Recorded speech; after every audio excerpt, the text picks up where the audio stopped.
You see this cat? His name is Nero. His fur was so dark it looked like he carried a piece of the night wherever he went. But if you looked close enough, really close, you'd see tiny sparkles in his coat, as though stars had fallen asleep on him. Nero wasn't like other cats. He didn't chase mice or nap in warm windows. He spent his nights on the rooftops, staring at the sky, waiting for the stars to fall. Because that was what he did. He collected them. Every time a star fell from the heavens, Nero would leap across the tiles, chasing its glow until it faded into the earth. Then, with careful paws, he'd dig through the dust and find a piece of light, small, warm, trembling, and tuck it gently into a pouch he wore around his neck. No one knew why he did it. Some said he was greedy, hoarding the sky's treasures.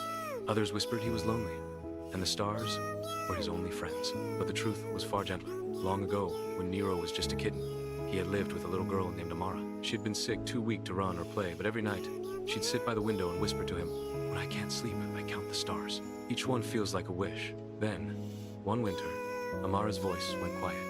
Her window stayed dark, and Nero never saw her again. That night, the first star fell. It landed in the garden, right where she used to sit. Nero patted over, touched the warm light with his paw, and felt something soft, like her laughter. So, he decided he'd keep them. All the stars that fell, every single one. Because maybe, just maybe, they were her wishes still trying to reach the sky. Years passed. Nero's pouch grew heavy. His fur shimmered brighter, as though the stars were beginning to shine through him. But the night skies above the town began to dim. Fewer and fewer stars twinkled each year. Then one evening, a little boy found him sitting alone on a rooftop. "Hey, Mr. Cat," he said. "Why are you crying?" Nero looked at the dark sky. The boy followed his gaze. "It's empty," the boy whispered. Nero lowered his head, his pouch glowing faintly.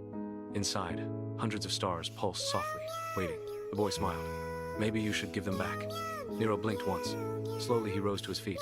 Then, with one long breath, he opened the pouch. The stars floated upward, hundreds, thousands, spilling into the sky like a waterfall of light. The town glowed. The moon smiled. And for the first time in years, the heavens were full again. When morning came, the boy found only a single black feather where Nero had stood, still sparkling faintly. From that night on, whenever a new star appeared in the sky, people said it was Nero's gift, the cat who once carried the stars, and then gave them back.